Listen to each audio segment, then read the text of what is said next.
In this video, I'll be talking about one question that I always get from many of the aspirants, that whether I can clear UPSC exam in just 1 year preparation. So with 1 year, hard work, 1 year preparation, honest preparation, will I be able to clear this exam? See, first of all, I want to let you know, even if you start thinking about exam of 2027, next exam is in 2027. So June 2026 now, May 2027 is the prelims, and then when the result come, it is going to be 2028. So practically that 1 year thing is over. But anyway, in this video, what I'll be discussing is, in this 1 year, what you can do so that you will be able to clear the upcoming prelims, mains, interview, and you will be able to crack this exam. So let's start the discussion, and I'll share the screen and then I will explain this. So, okay. So guys, I hope you can see the screen now. Now, before we get into this discussion, I want you to first understand, you know, what it takes, right? What is all about your preparation, because that is more important. So when it comes to this exam, you will have approximately 10 subjects to prepare, right? You have history, geography, polity, economy. So that anyway, we will be discussing the syllabus later and we can cover that. But we have 10 subjects to prepare. And beyond that, we have optional also, right? And optional also have very good weightage, and that is actually going to decide your rank. And along with that, you will also have the current affairs, right? And then when you prepare this, you also have to keep making notes for your revision, right? And along with making notes, you will also have to prepare your answers. So answer writing is also coming in this 1 year. And all of these, you keep it aside. If you want to qualify, you will have to qualify CSAT first, right? That basic minimum mark you need to get in CSAT. And then comes your prelims, then comes your mains, and then comes your interview. And that is how this preparation is all about. So if you look at this all together, now 1 year seems impossible, right? And then the question is whether 1 year is enough or not. See, let me tell you frankly, 1 year is enough if you do it properly, right? Because UPSC, of course, is not going to be easy, but most aspirants, what they do is they actually waste a lot of time, right? Rather than following the right resources. And in the preparation cycle, you waste a lot of time. So the issue is not the lack of time, the issue is lack of structure. Now, how to prepare this exam in 1 year? You need to have the right structure, you need to have the proper time management, you need to have the right direction, and a mentor can do that for you. So that's exactly what I'll be guiding you in this video and throughout, in the upcoming sessions that we're going to take also. So if someone studies seriously and consistently for 1 year in a planned manner, UPSC can absolutely be cleared in 1 year. So this is what I want to tell you. Okay, now let's move on. So what is my next slide? Okay, so let's try to understand the philosophy that will define your preparation. See, there is one principle that I want you to remember throughout the journey. Slow is smooth and smooth is fast. Okay, see, most aspirant think success comes from speed. It's not necessarily like that. It doesn't matter. Success comes from consistency. So what I want you to have is this: not sudden motivation and preparing for 18 hours a day, not fast or speed. But how long? If you are going for a sprint, can you keep running? No, right? Your energy will go down. But if it is like a marathon, if you take it as a marathon, 40, 50, 100 kilometers also you can run slowly, consistently, steadily. So success basically come from consistency. And in UPSC, you do not need to study for 16 or 18 hours a day. If you can do it, it's well and good. All you need is consistency, right? Quality hours consistently. You do not need motivational videos every morning. You do not need extreme schedules also. What you need is, you can be slow. You don't want to be hurry. No pause. Just keep moving. So what does that mean? Consistency. Just keep moving. Never stop, right? No hurry. Be right in the direction. Even if it is slow, it is fine. You just reach the direction, a destination. That is more important. For that, never pause, never stop. Every day, And for the next 12 months, every day, you will have to show up, right? You can study seriously for 8 to 10 hours, right? 8 to 10 hours you can study seriously. If you are into this and you have nothing else to do, and if your dream and goal is to crack it in 1 year, 8 to 10 hours is very much reasonable. Even if you can extend to 12 hours, it is perfectly fine. Yes or no? So it is very much possible. But we want this to be consistent. We don't want 16 to 18 hours, but 10 to 12, right? This should be consistent. And that's exactly what you need. And that is what actually give you the progress. And that is what will improve you as a person. Now there are mainly three types of aspirants. I've seen these three types. The students, the aspirants. One, the perfectionist. And the student, let's say A, the perfectionist, he always keeps searching for the best book list, the best of the strategy, the best topper, the best mentor, the best notes, the best coaching, and the best timetable. And what happens? Time pass, months pass, and years also will pass. The preparation will never start. You keep searching for the best. So always remember that perfection, that becomes the enemy of your progress. You don't want to be a perfectionist. I don't want you to be a perfectionist. Next one, that is also dangerous, the procrastinator, right? So the student always will say, I'll start from tomorrow. And from tomorrow, there is no stop. And that tomorrow is never going to come. And preparation keep remaining there with you as a dream. So I don't want you to be a procrastinator also, right? Now, the third one, this is what the successful category, that I want you to be the action taker. You have, if you have decided, means you have to take that action now. Grab your notes and even start writing notes from even this session also. Even if I can write, why you can't write, right? So do that, guys. And this is a student, you know uh, the student start, right, of course, faster, and he take his action, he make mistakes also, and from that mistakes he learn also. So what is more important? You have to start. Now, when you start, of course, you make mistakes. And these mistakes are your stepping stones, because you will learn from the mistake, that expose your weakness, that shows your gaps, and you will correct that mistakes. You made the mistake, from mistake you learn, you will correct that mistake, and then you improve. And this is what I mean by gradual continuous improvement.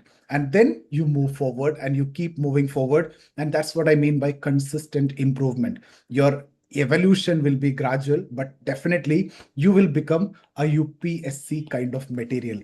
And this category, they clear UPSC not because they are perfect, but because they are consistent. They show up every day, they keep moving, they keep learning, they make mistake, they improve, they correct, and they clear the exam. It's not that the brilliant people, the brightest of the mind are going to clear. Not the best of the intelligent people will clear. So what is more important is progress. You need continuous progress, right? So see, many students stop because they make mistakes, right? See, that itself was a huge mistake. Mistakes are common. What we need is we have to learn from mistakes and we have to improve upon that and develop yourself for this UPSC journey. So if you are stopping after a mistake, I would say that is the biggest mistake that you will do. Mistakes are part of preparation, right? It could be bad notes. You feel your not making capacity is not there. It's fine. You will improve. You feel that your answers are not good. It's perfectly fine, because you are just beginning. You will improve. You might have written your last answer during your graduation. And if you're a technical student, the kind of answer you're writing now is something which you have written in your 10th standard social science. So it's after 6, 7, 8 years you are writing the answer. So it's perfectly fine. But improve upon that. Understand the mistake and correct your mistake and learn from the mistake and improve upon that. Or it could be a poor understanding of the subject because you have never seen this kind of subjects before. Right? It's okay, but keep moving. Right? You need to keep, improving yourself. Keep moving. Correct it.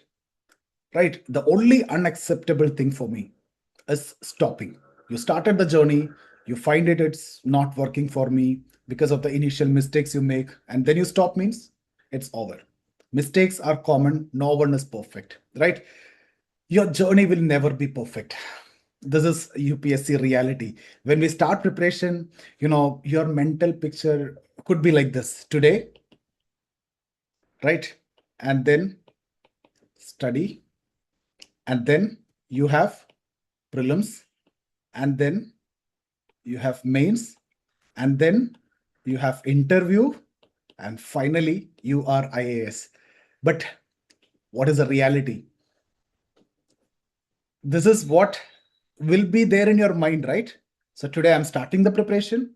I keep studying, revision, and everything is going on. Prelims, mains, interview. I become IAS or IPS. But in between, what all things will be there? There will be health issues, right? You will come across health issues, one of the villain. You will have family emergencies during this. Sometimes you will have lack of motivation, burnout, self-doubt. Again, self-doubt. Many of you might be feeling this now, right? And when you take the mocks, you'll score bad. So that again demotivate you. All these guys understand, all these are normal during your preparation.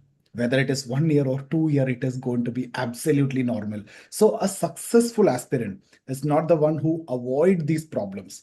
The successful aspirant is the one who continues and show up every day despite all these struggles or problems. Okay, so what I want to tell you is consistency. What matters? Consistency ultimately win the game. Okay, now the question is hard work is enough or not? Of course, hard work is required. You have to show up every day. You have to study for 12 hours every day, which is not simple. But at the same time, you need to have the right direction. See, there are two aspirant A and B, right? This is where your destination. A is going like this. His direction is correct, right? And B, A and B working hard, A and B started preparation, both are very good, right? But what happened with B is B's direction is this. Both are working for 12 hours, but A will definitely reach the destination because his direction is correct. B, irrespective of the work B do, B won't reach the destination because the direction is wrong. Now, if A is slow, B is fast, very good, very intelligent. Still, B goes in a wrong direction. He goes to a wrong place faster. But A, even if he is slow, may take 1 or 2 years, but still he reaches the destination because direction is correct. So merely hard work alone is not enough. You need to be right in your direction also. And many aspirants willing to work hard. I've seen them, right? And hard work without direction is dangerous. You need hard work, you need proper direction, and that's why mentors like me will play the role. If you look at Vikas, last year he got 27. If you look at Kiran, in his sixth attempt, he got 53rd rank. If you look at my mentee Rohin, in his fifth attempt, Kiran sixth attempt, Rohin, he got 39th rank. And Sonali got 89th rank. Sachin got 41st rank. I'm only talking about those top hundreds. All of those podcasts you can see, and all of them, you can watch and you can understand what they did and how we helped also. So this is actually the role of the mentor. Anyway, that we will be doing it. So what my point is, every week you have to test yourself. You have to ask yourself, am I studying what UPSC demand, or I'm simply staying busy just for the sake of staying busy, just for the sake of reading something I'm reading? Always remember, being busy is not the same as preparing. You can be busy by reading anything, but am I getting prepared for this exam depending upon the demand of UPSC? That is the biggest question that you need to answer. Otherwise, no point, right? So for that, first look at the syllabus, understand the syllabus, look at the PYQ, understand the UPSC mindset, and understand what UPSC demand, and then prepare. Okay, so regular correction is required. You need a structured preparation. We'll be coming to that in detail. Cool. Now, see, why course correction is important. See, no aspirants study perfectly. Even toppers also get distracted. So what is the goal? Goal is not 100%, perfection. The goal is at least spending 90 to 95% of your time on the right things, on the right resources. So what you need to do is, I want you to review periodically. Every week, you have to talk to your mentor and you have to review yourself or ask yourself, am I following the syllabus correctly? So first thing, that am I looking at the syllabus and following the syllabus, or I'm deviating? Because you have a syllabus, that's the priority for you, right? Am I writing answers or just reading only? If I'm not writing answers, then there is no use. Am I revising? Revision is important because I need to retain things. Otherwise, simple reading is not going to work out. Am I working out on PYQs and understanding the themes, macro, micro themes, and demand of the exam? If you are, you know, uh, deviating from this, then recalibrate. All of this is what I want you to do. Now, in fact, you can take break also sometimes, right? See, this is something which I always tell my mentees. This is another mistake that the aspirant make. You treat UPSC as a punishment, right? You are a human being, so you need recovery. Even I am very fascinated about my health and fitness. So, but definitely more than workouts, I give importance to sleep and recovery. So recovery time is required, right? For that, you need, your mind should be calm, and you should give time for rest also, sleep also. And you can play some sport if that is giving some relief, right? And you can meet some friends, but that doesn't mean you are going to waste a lot of time. And you can often watch a movie once in a month, and you can go for a walk. And when you go for a walk, that is good physically also. And you can keep listening to something, not music, something related to the class, or my current affair video or something. You keep listening to that. To my sociology students, what I tell is, those thinkers, discussions that I have, keep listening to that, so you get around 200 thinkers ready made, so that you can reproduce whenever is required. And you can also spend time with your family. Okay, if you're away from family, spend time with your family once in a month, like that. So breaks are not distractions, and they are actually, you need to treat it as, part of your preparation. That gives you motivation, that gives you energy, that gives you relief. Means whatever giving you that, you should not get burnout. Avoid that scenario. And always remember, recovery is very much essential. Okay, now see, we need extreme focus. The next 2 years, if you want to crack this exam in the 1 year or 2 year, this demand extreme focus, right? So 1 year preparation, focused 1 year preparation, not a random preparation. So we have a 1 year preparation and 1 year exam cycle. So if you don't have focus, the success that we are looking at is going to be impossible, will be difficult. So we need extreme focus. And every day, your attention should be towards your plans, your preparation, your syllabus, right? Your materials, not on social media.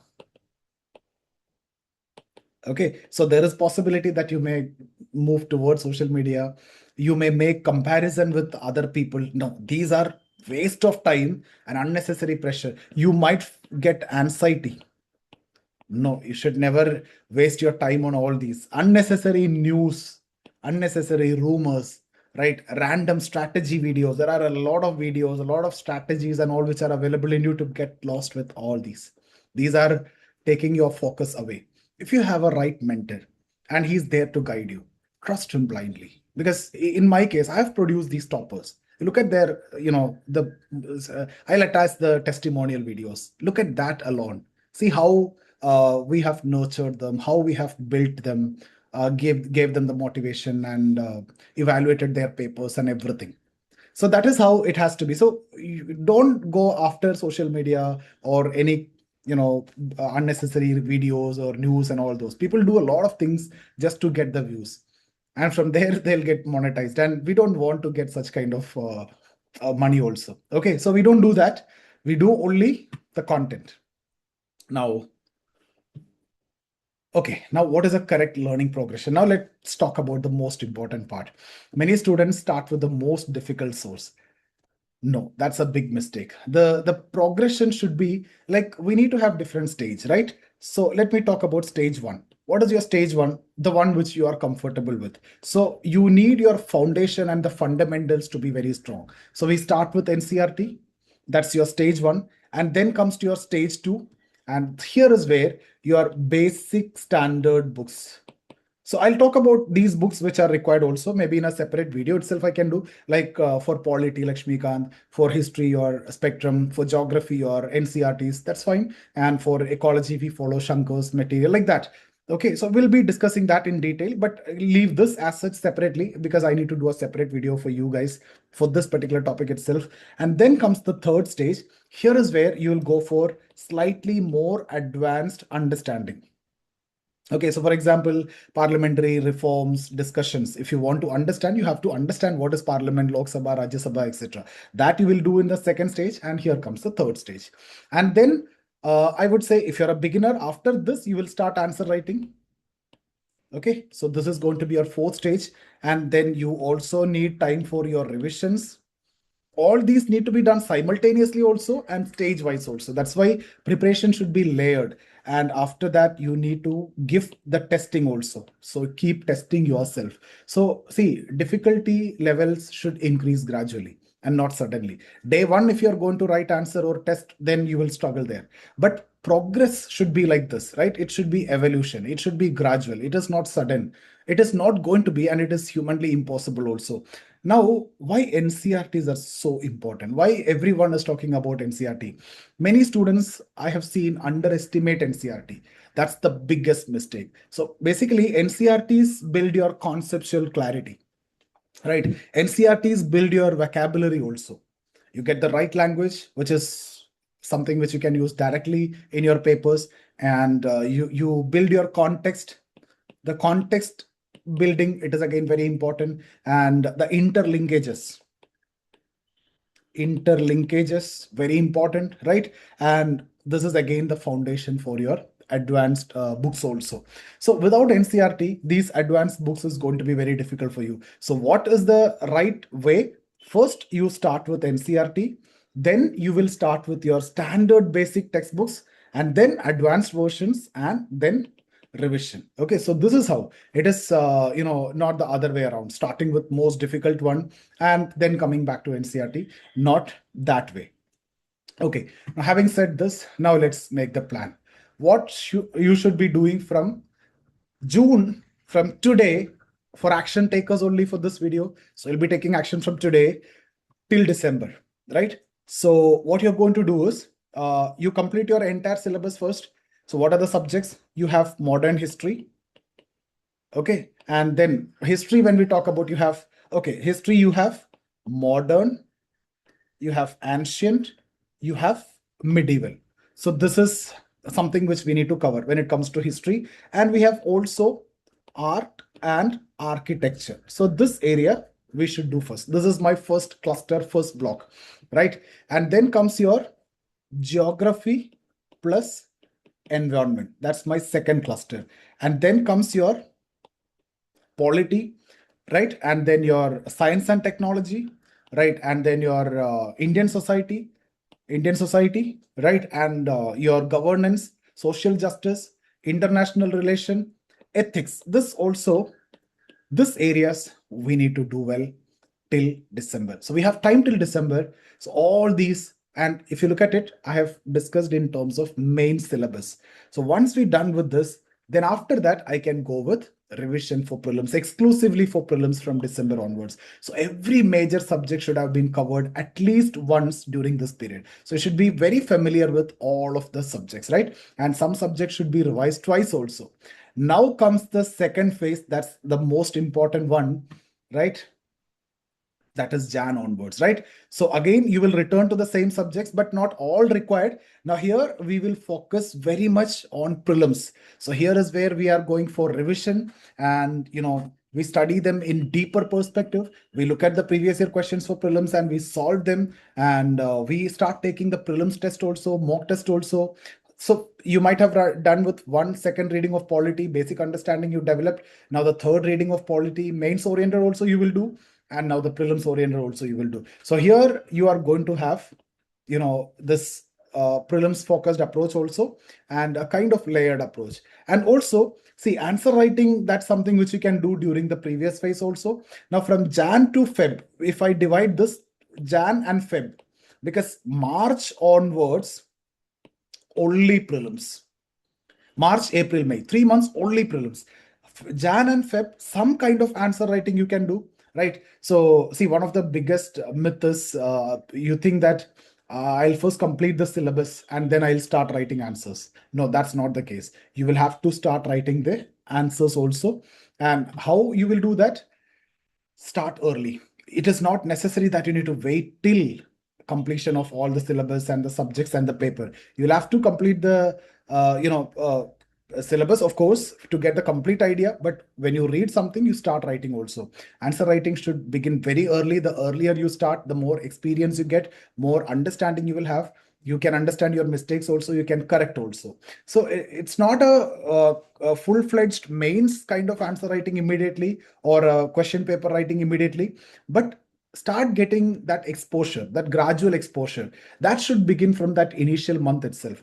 Now, what is the advantage when you start writing? Because you have read something, when you start writing, that help you to retain things. The retention advantage is there, and you will have a better analysis also about yourself, at the same time the subject, and you are getting mains ready along with this reading, right? So this is the advantage. So you definitely have to write. If you look at my mentee Sachin, he got 41st rank. Watch the podcast, it will be a motivation for you. He have written 5,000 answers. Can you believe it? 5,000 answers, 10,000 pages he have written. Okay, and that's how he got that. He is a topper in mains last year. Okay, now, what is the most important task? First, understanding the syllabus itself. So master the syllabus. Many students, many aspirants, they prepare for months, but without reading the syllabus properly, right? And that's unbelievable. You spend a lot of time, but still you are not alignment with the syllabus. So instead, what you need to do is spend dedicated time for understanding, what is a prelim syllabus, right? You have a clear-cut syllabus which is given for prelims. You have a clear-cut syllabus which is given for mains, right? For each of the GS papers, it is given. Your ethics also syllabus is given. Your optional also syllabus is given, right? And after understanding this, look at PYQs and know what are the major themes. Understand what is relevant, what is not relevant, where you get higher reward. There you spend more time, more effort, and learn from toppers, guys. But don't follow anyone. Different individuals are different. Learn from toppers. That doesn't mean keep on watching 500 toppers video. No, maybe 2 3 toppers. Follow consistently their strategy. Maybe you can inculcate. For example, in our case, 5 toppers last year in 100. I taught them, I mentored them. All of them followed the similar strategy. That's why they are in top 100. And all of them, if you look at the podcast, they talk in the similar way. Why? Because they did the same things. I mentored them. So the same thing is what I'm going to teach you also. That same mentoring is what I'm going to give you also. So you don't want 500 toppers videos. We created toppers. So we know what toppers did. My toppers, what they did, we know. So we know what it can be next year also. So there is no point in watching 500 toppers video. Every topper will have a different strategy. One says write 100 tests, another says write fewer tests, and one will say that he'll study for 12 hours. Some will say 18 hours, some will say just 6 hours. Some will say I'm full-time worker, I studied only on weekends. So what should you do? Maybe you, if you want, you can choose 2 3 toppers whose background is, like resonating with you. For example, one of my topper, Priya. If you are a working professional, watch her podcast. In fact, she couldn't clear 4 prelims. In the fifth attempt, she cleared prelims, mains, interview, and everything in one go and got 232nd rank. Working professional, despite being full-time working professional. So what she did and how she managed that and everything. If your background is working professional, you resonate with her. So watch that podcast and learn from that. Okay, so then you can do that, right? So do not change strategy every 2 3 days, looking at different toppers, and that will consistently, create confusion, and that you will lose your motivation and consistency also. Then resource collection. See, before you begin your serious preparation, what we need is all resources need to be there with you, right? You need to have your NCRTs, you need to have the standard books. This I will discuss. You need to have the PYQ book also. You need to have the atlas with you. And current affairs sources monthly, I will be giving you that only you need to follow along with newspaper. And then you have optional resources. If your optional is sociology, don't worry, I'll take care of it, right? So after once you've done this, that's it. Don't keep hunting for PDFs and resources and materials. Start studying what you have already accumulated. This itself you're not going to finish in 1 year, 2 year, 3 year, given 3 year also. Then we are talking about 1 year preparation. So don't keep hunting for new resources. That's only waste of time. That create confusion also. And what you need to do, you need to have daily targets. Very important. Every day should have a manageable goal. For example, let's say I'm starting with modern India, right? So I'll have a goal that day one, I'm going to take 3 topics. I'm going to study Advent of Europeans, right? So Advent of Europeans, and then decline of Mughals, right? And then rise of regional state. So these topic I will complete. I'm just telling the plan that I make. And this is day one, these 3 topics. Day two, I look at consolidation of British power. So what I mean to say is when you have one day, you will have to complete one meaningful target, one meaningful topic. You have to complete one day, right? So this is the idea. So daily target is very much necessary. We can talk about weekly target, we can talk about monthly target also, but daily target is very much necessary. One day should be equal to one meaningful target, not unrealistic targets. So you can expect around 8-9 productive hours from a serious aspirant. Even though I told you 12 hours, from this I look for around 9. That is 4 out of 3. 1 out of 3, again, you may lose consciousness and, it can go, but still. Okay, now coming to your CSAT strategy. See, most aspirants this year, I got sample size of all the students who did to predict that cutoff. I have seen only 40% cleared CSAT out of the samples I got. So from that 40% only, you're going to take the students. Out of the 60 who didn't clear, there are many who got very good score in GS. So CSAT cannot be treated as easy, or you cannot ignore that. So most aspirants ignore or overreact also. Some who are afraid of spend a lot of time and overreact. Some ignore also. Both of that is not required. Do neither of them. Take a baseline test immediately. So what I mean by baseline test, take a previous year paper, right? And take the test.